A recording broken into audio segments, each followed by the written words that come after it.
All right, folks, the show is called Meet the Doctors. It airs tomorrow at 7 a.m. and 11 a.m. right here on Newsmax Television.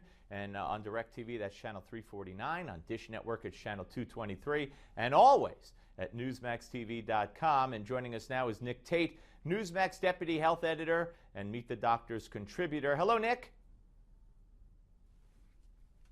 Hey, Steve. How you doing today? I'm doing fine. I know Ebola is going to be at the top of the list, and of course today we had the announcement that there'll be an Ebola czar appointed, yet the questions continue to linger about how this is transmitted and what the future holds. That's exactly right.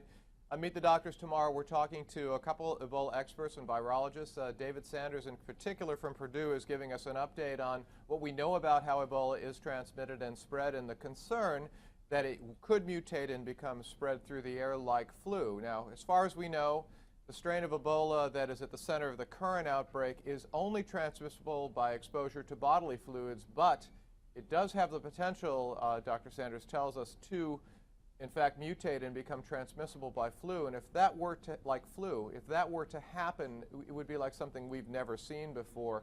You know, in this country, the flu affects, millions of people.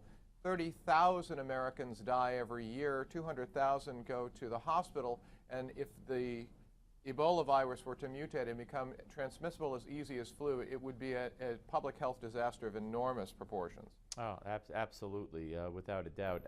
Also, I know that you're going to talk about the death of Joan Rivers. It's back in the news because they gave the official cause of death the other day.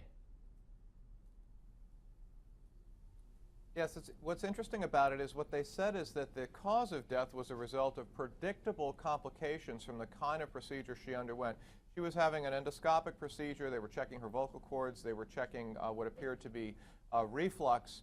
A fairly common procedure. Often what happens is stomach acid backs up into the esophagus and it does inflame the vocal cords.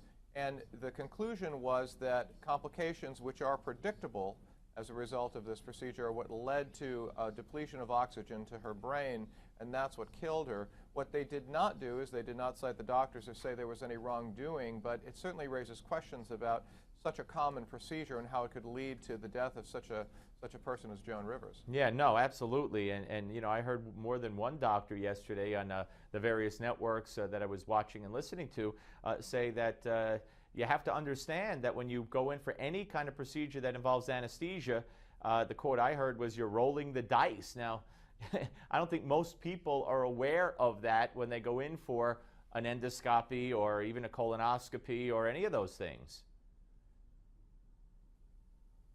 That's right. I mean, sedation is a tricky business. It's important if you're having any kind of procedure where you're going to be put under to ask the doctor, what are the risks? What are you giving me? If you've had a problem with anesthesia in the past, you need to make sure that that's clear.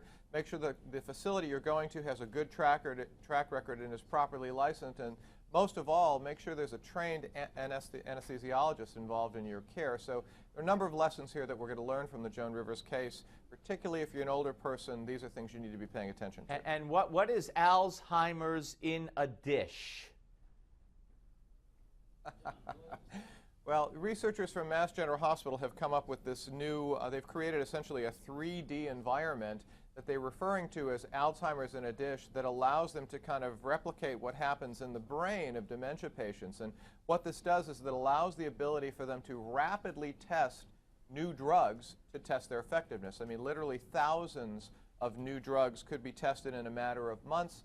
Currently, they have to do studies in animals in laboratories, they have to do clinical trials, and they take years to get done. Yeah, so this Alzheimer's in a dish, we're also looking at on Meet the Doctors tomorrow. All right, great. And that, again, is tomorrow morning at 7 a.m. and 11 a.m. on Newsmax TV. Nick Tate, as always, thank you, sir.